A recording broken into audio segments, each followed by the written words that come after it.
Okay, we've been absent for months or two. I don't know. I lost the track of time because we were so busy. We're busy girls. Exactly, but we are ready to make a big comeback with another hot topic, which will blow the internet. Hookup culture. Hookup culture. It's a term. Exactly. What does this term mean?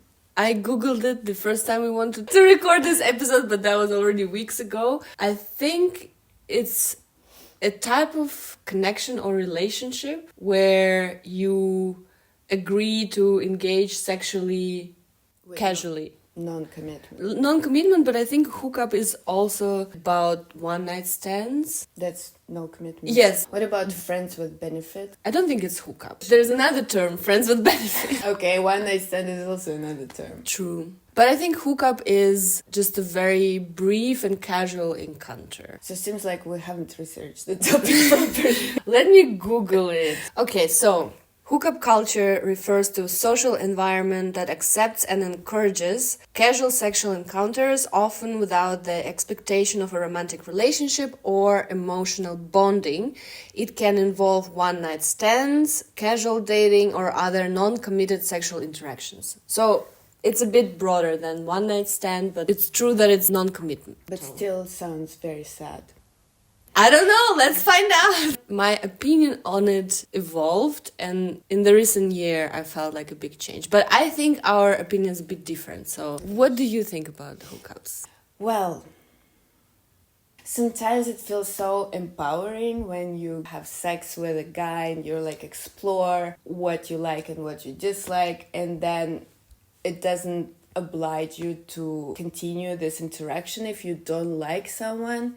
On the other hand, if you really get a bit more attached to a person, that could really hurt if you want to continue and the other person just treated it in a different way. But this is exactly what I also find conflicting when I think about hookup culture. Because in my perspective, if I really like someone so much that I want to get intimate with them, why wouldn't I want something more? Like, I am kind of bounding myself to misery. At the same time, if I don't like someone so much, as you said, like you don't like someone so much so you don't have to spend time with this person after that, why would I want to get so intimate? Because sex is intimacy. And why would I want to create this moment with someone that I don't really like, or I see some things in this person that I would be like, actually, I know what I don't like, but I'm just gonna like kind of close my eyes and just have this one night stand for the sake of it. And this is a conflict for me. So it seems like either way, it's not a good decision to make. If I don't want to have anything more than a hookup with this person, then maybe it's not worth a hookup. And if I do want, then I don't want to hook up, then I want a relationship, and that's a different thing.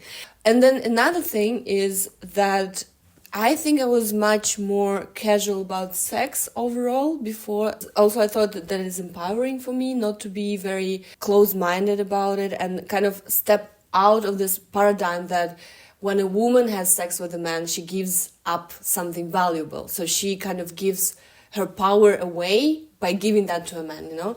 And by not treating sex of this major thing and treating it casually also felt empowering. But with time, I understood that no matter how I thought I was progressive in that regard, sex is still an intimate moment for me. And even if I don't want a relationship with this person, I want an increase of care and attention and kind of positive feelings after that. So even if it's not a relationship, like, or marriage, but it has to be like after sex, I feel the best when there's an increase of all of this, like extra care, extra attention, extra interest. But in the casual sex or in the hookup culture, it's often not the case. And it actually a distance after that. And I find that even in these casual connections, I feel worse. It really feels like a conflict in my head, you know, like, give me a good reason. Yeah, I understand. I think you deconstructed it pretty well. I wrote it in my notes. Okay, you were just secretly reading. No. I agree in a way. I mean, I totally get this perspective. I think just for me, I'm more often able to treat sex more casually because sometimes it's a really good sex, like everything besides I don't think it's great, and maybe we don't have much to talk about. But it could be a real connection with our bodies. But this is another point where we are different. Like, I think I'm just like, I have to learn from my experience. All the time I think maybe it's gonna be good sex, maybe this time it's gonna work out, and every time I'm disappointed and I don't have the pleasure that I want in these casual hookups, and every time I'm like, it was absolutely not worth it. Like, I could absolutely live my life without the sexual experience and be happy. I don't lose anything.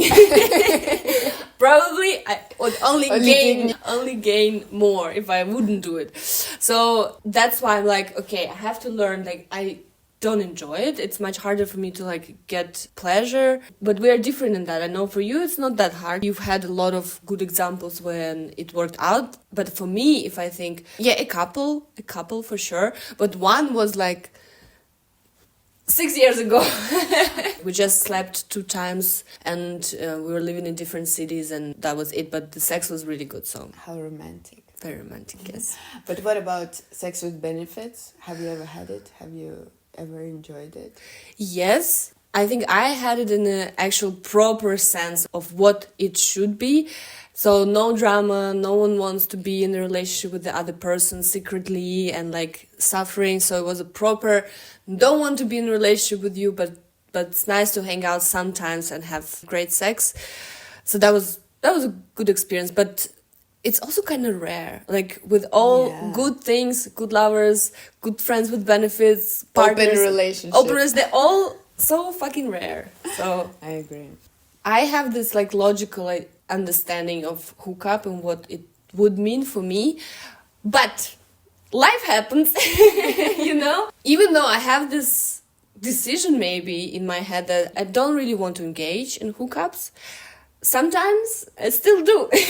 And that kind of shows that apart from this kind of rational thing, there are also this sexual desire. Yeah, like a sexual desire in the moment, or just the moment. You want to keep the momentum going, you know, you're somewhere, it's so fun, you just want to kind of keep this feeling, you know, keep it going, keep the party going, or sometimes like you get curious, you know, you're like, oh, I wonder what it would be with this person. So it does happen.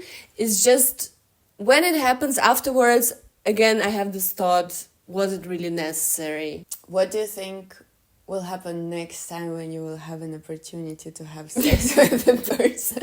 Since I made this decision that hookup culture is not for me, because before I think I was just doing what everyone around me was doing in Berlin. It's just, you know, like go to pee, have sex. It's so normalized. But since I made this kind of conscious decision, it actually saved me from a very unpleasant situation that you know about, that I didn't have sex with the person, and it was like the best decision of my life. And that was only possible. True. That was only possible because I could zone out for a second and assess it, and I didn't do it, and it was like the best decision of my life. Yeah. Even for that, like, I'm grateful to myself. But what about you? Like, if you could say, how many times was the good experience for you in the recent year, let's say? That's a difficult question because I think the spectrum is very wide. So it starts from very bad, the worst sex ever. Then it's very bad, then it's bad, then it's not too bad, then it's okay. Now you kind of said the number of if you're good with math, you can calculate easily. Okay, so I think... let's say like this. Mm-hmm. In the recent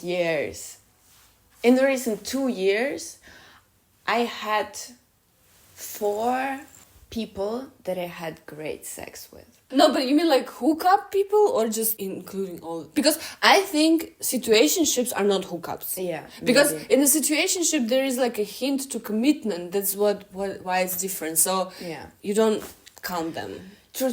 I think the sex gets so much better if I really like the person. And then if I really like the person, it turns into a situationship. But if I just think the person is nice, but I don't feel the spark, and then we have sex, and then it's usually just good. For me, it's just bad. That's why we are so different. Okay, so one other thing that I know about myself, and then you will have to say one thing that you learned about yourself. For me, it's often enough to stop at the making out point. 90% it will be hot when we are making out. 90%. And that is actually why I believe that it's going to be a good experience. I'm like, oh, it's going to be great. It's going to be great. And then once you move from making out into full-on sex, that's when the quality drops. So I learned that for me, it's actually really nice to just stop at making out and just say, hey, I'm actually not into a full-on experience, but we can still make out. It's a very nice realization, but it's really hard to implement in life because I don't think it's very common, and I don't think guys are used to girls saying that. It's also a problem that for guys it's kind of painful. Discouraging at least. No, it's also physically painful, I guess. But I don't know. Like a lot of guys complain, at least to me. Tell us in the comments if it's painful or not. Or is it the lie? Is all the guys lie to me? It's a collective lie. So it's hard to implement, I think, but at least I know this about myself, and again, like, I know this about myself, and then I still fuck full on. It's difficult to say no in the moment. You can't deny it. We were raised in a culture where you can't say no to a man, and it still sits in us deep down. I was actually thinking about all my experiences while you were talking. I didn't listen to you. I was just in my head. And I think I had a really bad sex only once since I moved to Berlin. It was like in the beginning, and then we still stayed connected. So for example, right now, it's a total deal breaker for me. If the sex is really bad, I will totally lose interest because somehow it's kind of important, like sexual compatibility. But what do you think, like, do you feel kind of a shift around us, like among your friends or just people that you know, towards hookup culture or away from it? I wonder if it's a generational thing. Our bubble consists mostly of people of our age or a bit older. It's difficult to judge, but I think we are very similar in our evolution, and if it was very common for our 20s and early 20s, we start to explore more. We're just influenced by the people who have a lot of hookups. And then by the time we are turning 30, or we just want something bigger and we want some deeper connection, we realize that maybe it's not worth having so much casual sex, which is true for most of people that surround me. It's also important not to forget that even though men and women are equal, I don't think we risk equally when we engage in the casual sex. Good point. I think maybe there was kind of a shift towards this hookup culture because of, in general, like a feministic shift, that girls or women felt empowered to own this in the same way as men owning that. And if it's true for some women, then so be it. They know better. But I think we are not risking the same things. Even from practical point of view, the STDs, they're much more dangerous for women. There are some that are only affecting women. The risk, like you're engaging with a man. This beast, a man. Yes, and the whole culture that was built for centuries, it's much harder for women to say what they want, to say no. Even in the countries where we are equal, more or less, whatever, like in Germany, this old school narratives, they're still present because it's still harder for women to say what they want. And they also don't feel so guaranteed for an orgasm because even though for some women it's, again, easy to reach one, for majority it's not. So they are kind of engaging in the activity that has higher risks, that has less guarantee for an orgasm or for pleasure. And on top of that, it's also, I feel, much more common for women to develop this emotional attachment. And it's just a thought. If you are not enjoying it to the fullest as a woman, and you are wondering, oh, what's wrong with me? Everyone is doing that, like all my friends are doing that, or it's so normal, but I kind of don't find it pleasurable enough. It's necessary, and I would advise to assess it and to make a step back and say, actually, I take my agency back. I'm just not gonna do what everyone else is doing. I'm gonna do me, and for me it doesn't work, and that's why I don't do it, and it doesn't make me prude or traditional or close-minded. It's true that I'm putting my experience now as like an example of it, but I also think that it might be true for other women as well, in a sense that I was going with it because it was everywhere, it was so open, it was kind of to be progressive, as opposed to have sex in marriage, you know? So it was a rebellious freedom to do whatever you want, which is fine, but you just have to find what is your personal freedom and what you want to do. And if it's only having sex after you known someone for 3 months, then equally valid. I think it's even more brave in Berlin than engage with a person in sexual way right away. Yeah. And if someone thinks that it's not progressive, then fuck them. Fuck them, literally. I think we should fuck them and never text them back. Now, what do you think? Is it progressive enough for you? Yeah, and I want to point out that probably it sounds like we are talking only about women's experience, but it's worth mentioning that at least people that I talk, like men that I talk to, quite often experience the same feelings if they have a hookup and then a girl turns away and never texts back or start to ghost them. They feel equally hurt. I see that you don't want to believe that. No, I believe that. I think it's universal for the situation when you have something casual with someone and you actually like this person, and then no matter if it's a man or a woman, it still will be hurtful if this other person does not like you back in the same way. So that's universal, but I still think that men kind of are profiting from this hookup culture much more than women. That's a valid point. But of course, like in general, this is amazing that we have this choice. The problem starts when someone starts to shame someone from the behavior that they find is not correct.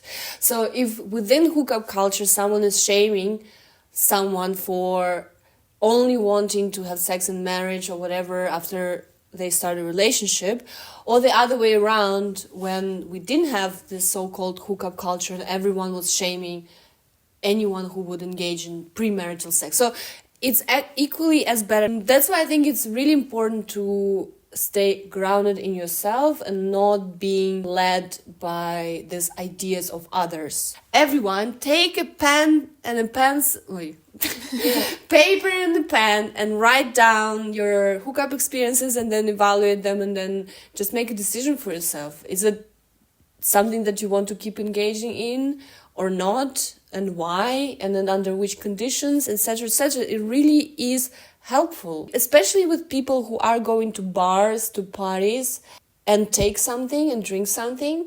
In that moment, it's extremely important to make the decisions that you don't regret afterwards. And you can do that if you know yourself. If you're like, okay, I know what I want, what I don't want, blah, blah.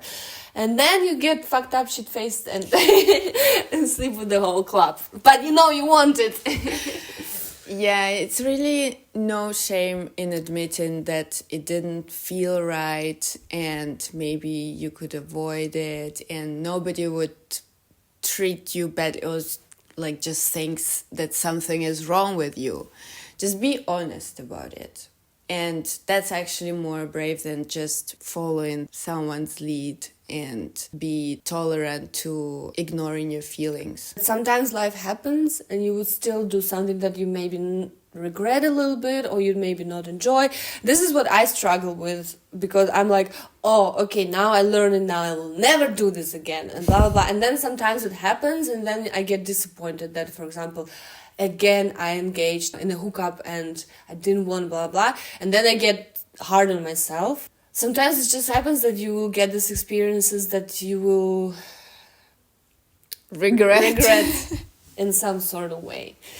And maybe sometimes you do something that you think you don't want to do and it turns out great. That's also a possibility, but a small one. Yeah.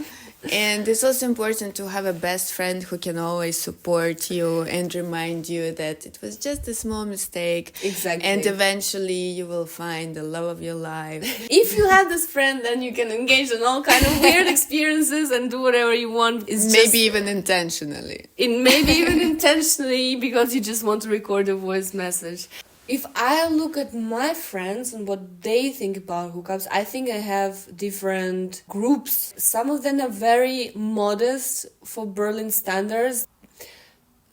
Like, you kind of don't even know if they have sex. Ever. Or if they're virgins. They just probably not gonna engage in hookups, or not very often. And then I have some friends who are absolutely enjoying wild casual sex, and that are so wild that I can't say anything revealing on this podcast, you know. So these are women as well, not only men, and they would be like praising hookups. So I can't even see like a trend. I only see it in myself, and a little bit of trend, more kind of conscious about their life and lifestyle in general. Would you agree or not that they are really tied very closely to partying, drinking, and going out in general? Absolutely, yes. It's kind of, they are a bit together. Not even a bit, like I haven't heard any story of meeting like someone in the library and just getting wild after that, you know? Which I think actually is hot, but... Yeah, it's also related to online dating.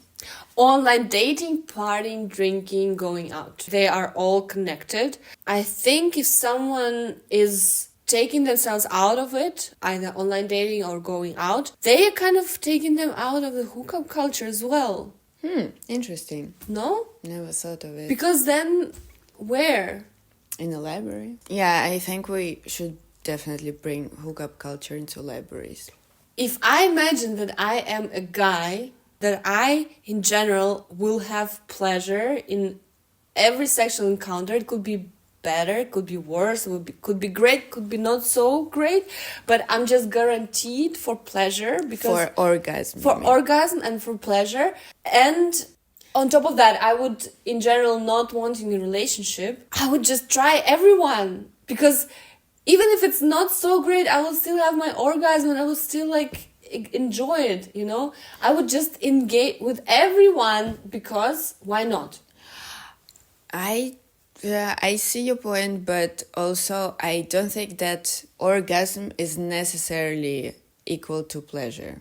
I think having an orgasm doesn't necessarily mean that you get emotional satisfaction, and I think emotional satisfaction is crucial. What I'm saying is that I've heard a lot of opinions that quite often they don't enjoy sex because it becomes like chasing female orgasm. If I would have one, that would already be amazing. So, and for them it's like, oh, I had this one, was not so great. Yes, some of them are not so great. Yes, but at least you have it every time. So I think what is lacking in our podcast is a man's opinion.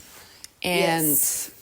We need to bring one. We need to bring one. So this is an official announcement that next podcast we're doing an interview with a man. With a man. So, Mr. Man. With a man who has a great experience in online dating, going on dates at least 3 times a week. And we personally know them, and we're bringing him to the podcast to reveal all his secrets. Yes.